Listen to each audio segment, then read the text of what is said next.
So I've got this stage lighting controller from Yorkville, and as you can see, I've taken the control board right out of it.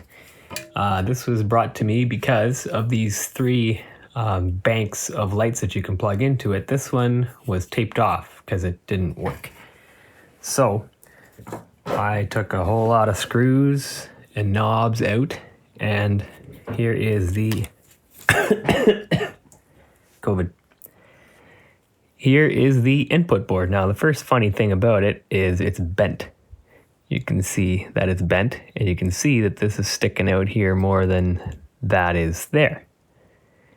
And that's because some kind of monkey was in here resoldering it for some reason. I guess they were adding grounds to it. This goes to the chassis ground. I don't know why.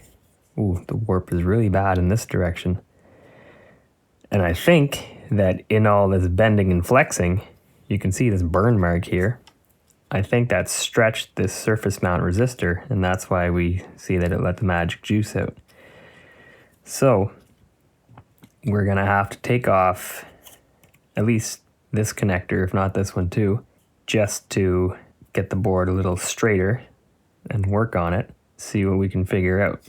I've already done a little bit of probing around, and what I found is that there's this diode, and this diode, and these two measure the same, but this one doesn't have any real voltage drop across it, so I'm wondering if it's tied to this. I could check the schematics, but the schematics are downstairs. So right now, we're just going to take this resistor out once we get all these XLR jacks out, and we'll see where that gets us.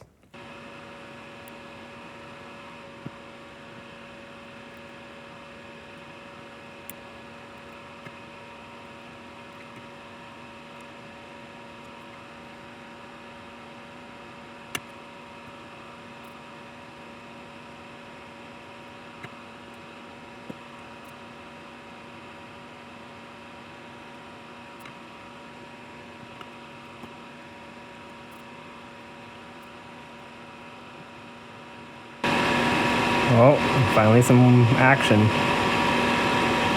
Sort of. Hey. Kinda. That's still stuck in there. Add some unleaded solder. And then suck it up. There, now that pin's through.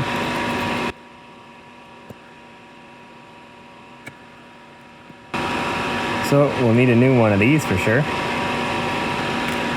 Now we can get working over here.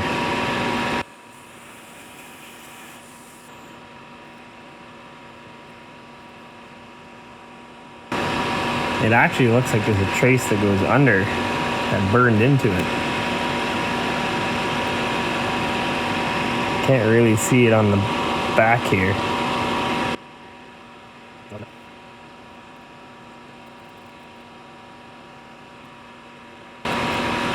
That at least tinned up. That's nice.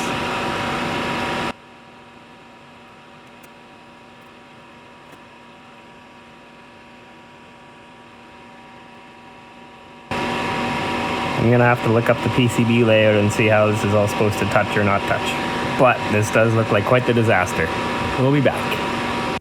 So I had a look at the schematics and drawings, and this trace that goes through underneath tees off towards this pad here. On this side of it, it goes to this transistor. So if it were good, yeah, I got continuity there. And I've got continuity there, so that trace is still intact. And I believe it goes under here and over to this resistor. Yeah. So all the traces are still good on this side. Now we just check.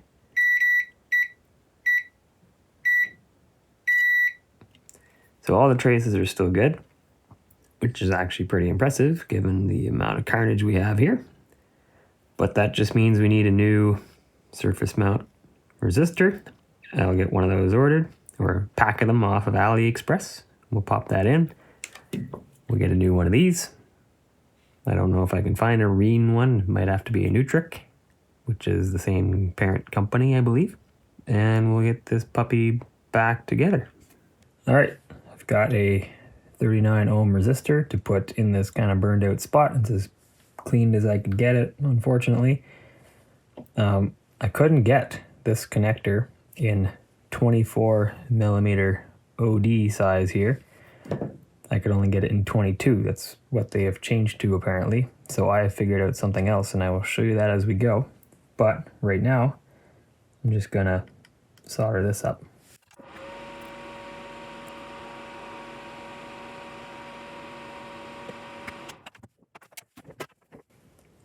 So the big idea. Panel mount connectors are still 24 millimeters diameter on the outside. So I'm gonna mount it in here, screw it into place, and then use 0.5 millimeter enamel coated wire, solder on here, stuff that through these holes, and then screw this on the back and solder it on, and then snip off the excess. So first things first, mount this guy on there. That involves M3 nuts and M3 screws, and I have the dome head instead of the countersunk head because the screw's going on the outside but the connector is going on the inside, so we want it to mate with the flat panel and not the groove or the recessed countersunk hole.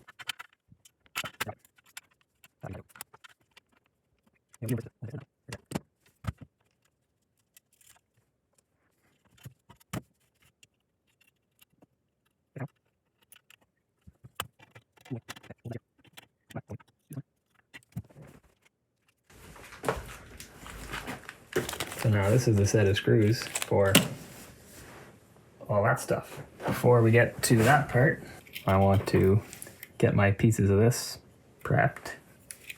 This is more than enough here, way more than enough. If I was feeling more economical, I would do like 1 inch at the most, but we can afford this. Now the idea is these are enamel coated, right? If I do this, they're not all actually contacting each other. I have to melt the enamel coating off. And the soldering iron will melt the enamel coating off.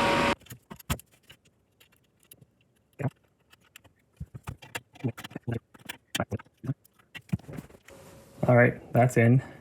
So next step is to put this on, feed these through the holes, and we won't solder them yet. We will solder them once everything else is screwed on and we're happy. And this little negative wire that someone else had added, we'll solder that back on too. So for now,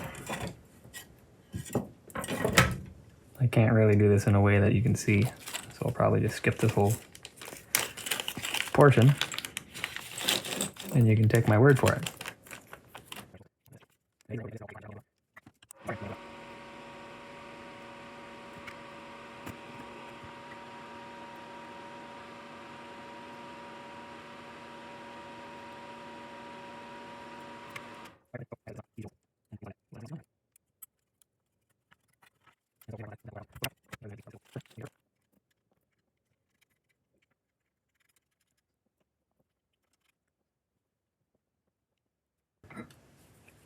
All right, we're gonna solder it up, hope for the best. Probably works better vertical.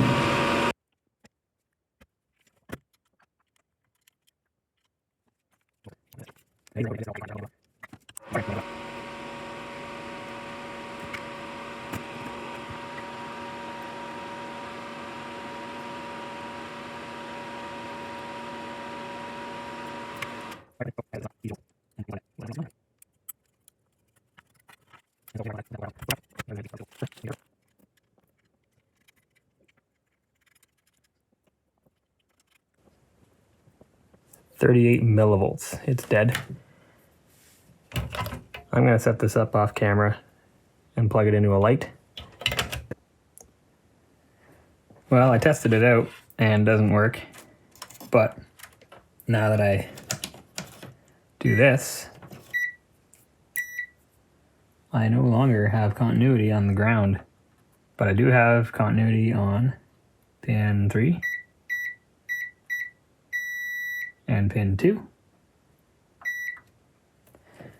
So I just need to rework the ground, pin 1.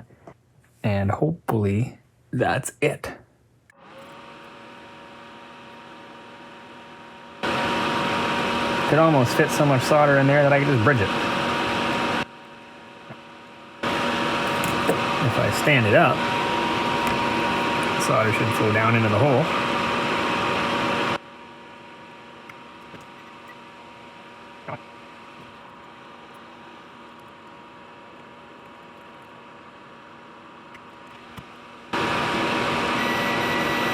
Hey, that works. Okay, big moment of truth now. If I use one of the old ports, I have power. But on the new, I do not. So, all that to say, this is not a fix yet. Can we double check? That works. And that works. And that's dead again. What kind of a pinout is this? Minus 24 volts. So yeah, there would be no power if there was no power. That makes sense. Can I alligator clip onto that just to test whether it's just this one little stupid joint? Clamp it on there like we wanted. Now, I won't be able to look at this circuit board to see if it's lighting up because I'm doing all this stuff. But I will be able to tell because the lights off screen are going to change. And no, it's not doing anything different. So something else is also blown. And I would assume that the lights that I had fixed in a previous video are the lights that were plugged into this port when this blew up. So everything is related. Take it all apart and look again, I guess.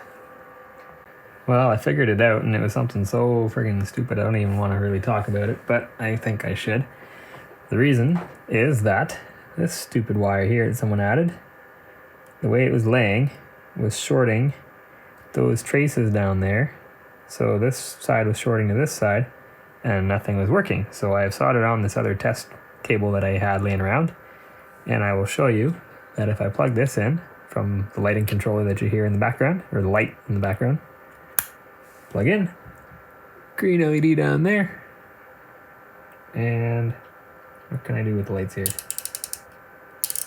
Nothing's happening over there. I don't know what these buttons even do. Anyways, lights up.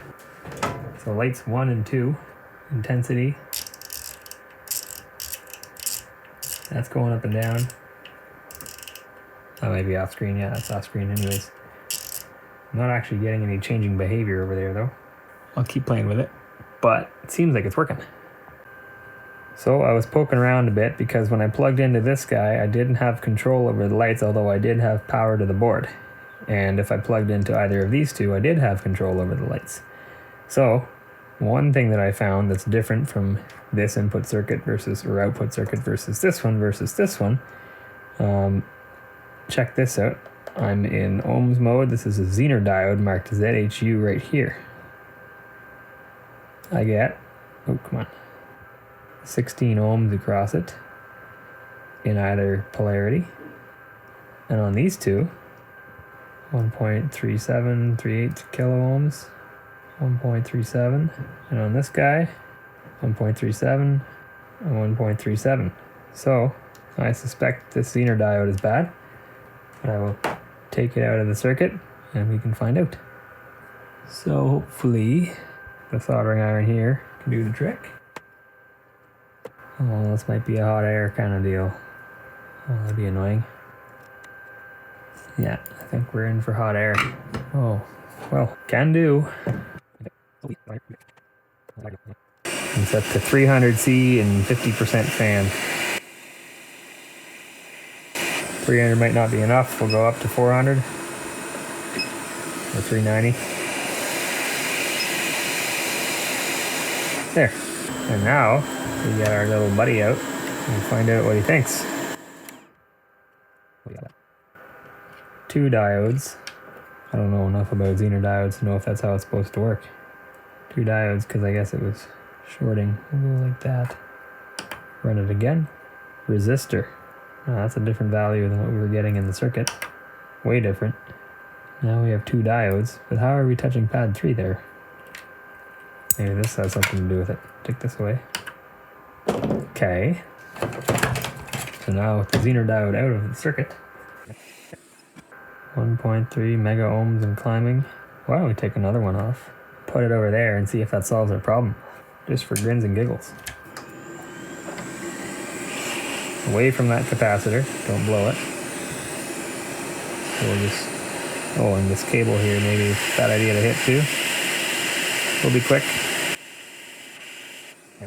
Just drop it there, we'll do this properly later. That's just for testing.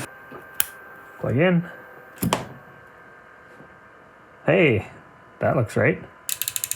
Yeah. You can't see it off screen, but I have the lights over there and they are now changing colors. So I need a zener diode and we are fixed. Next time I put this darn thing back together, I'm not going to use that enamel wire. I'm just going to strip some of this stuff over here and that'll be good enough because it won't touch because it'll be so short of a run. Sweet.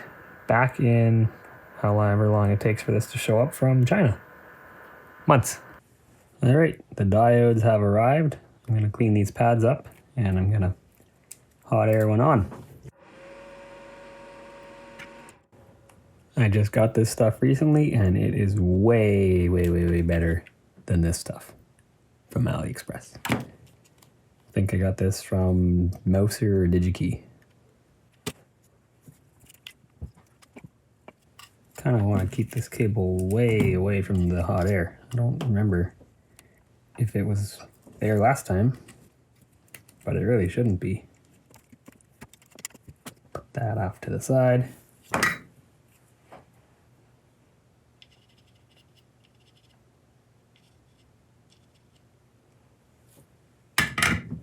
Beautiful. And before we hot air that on, we can disconnect our temporary rig over here.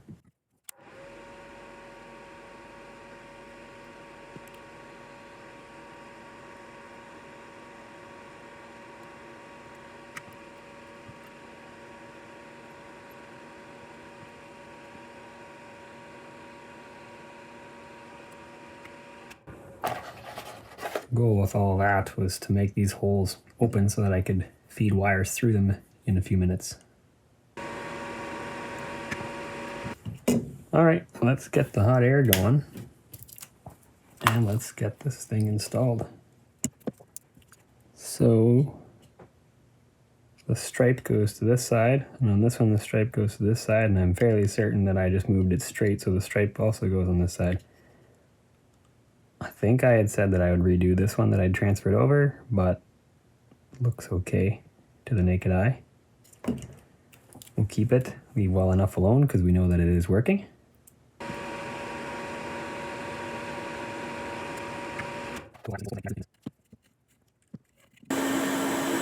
Looks soldered on to me.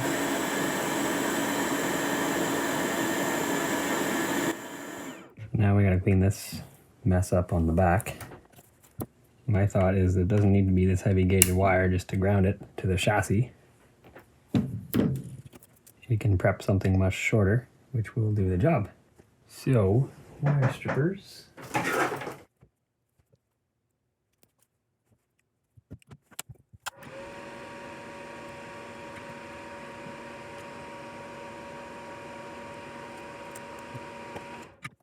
I'm not entirely sure that's the right tip for the job. Might need to go for the bigger one. But let's put this in the chassis. Yeah, no, that's the wrong shape. Very wrong shape.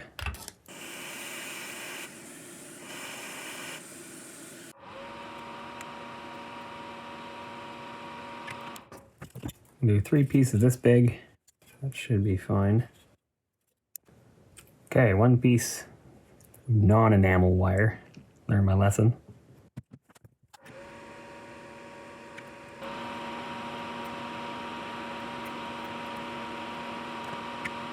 So let's see how it aligns.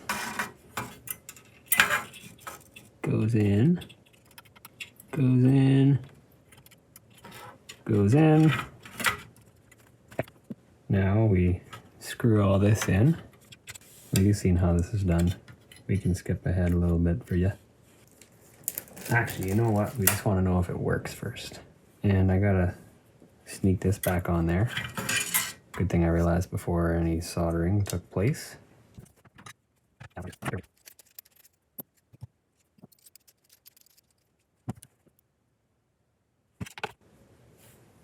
Alright, I've just got a couple screws on there, just so it holds in the right place. We'll solder it up, and we'll see if it works when we bring in the main board.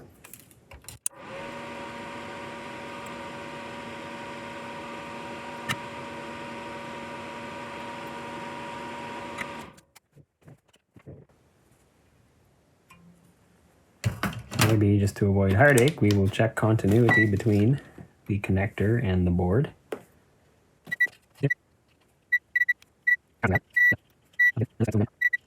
Making a connection. So now what we need to test is that this guy, our new guy, works, and that our channel C here, which we stole the zener diode from, also works. That really sits like that. But to get at the controls, actually I don't think I need these 4 wires. I think these are for other things. I think for our test right now, this is the only one that I need. I do want to make sure that these wires aren't touching on things. Also got to make sure that I'm not accidentally grounding in ways that I shouldn't. Maybe I do want to plug this in after all. Okay, well it's through. It'll take a little bit of convincing to fully properly sit down inside. For now I can hold it like that. So let's plug in our connector, lights 1, 4. And I'll go plug in the lights to the wall.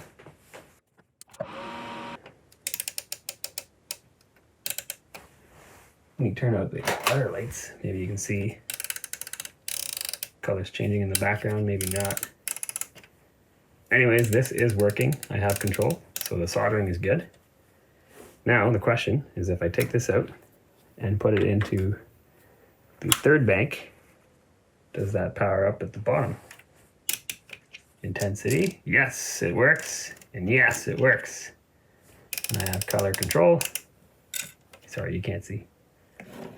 I have color control, and I have color control. So this is back up and running. I'm going to put it the rest of the way back together. And I guess I can show that on here, why not? But consider the project finished. Well, not quite finished. Where are my micro nippers? I gotta clean this little mess up. Don't need that. Don't need that. And also don't need that. Well, it's a big mess in here. Sorry for the huge, horrible disaster, but I figured I'd show you that it is working. So there's color changing on that bottom pod. I can turn that pod off. Now the colors come from the other pod. So that's working, and that's on the output that we fixed. We can take that out, put it in the other one, and use the bottom. So there's that.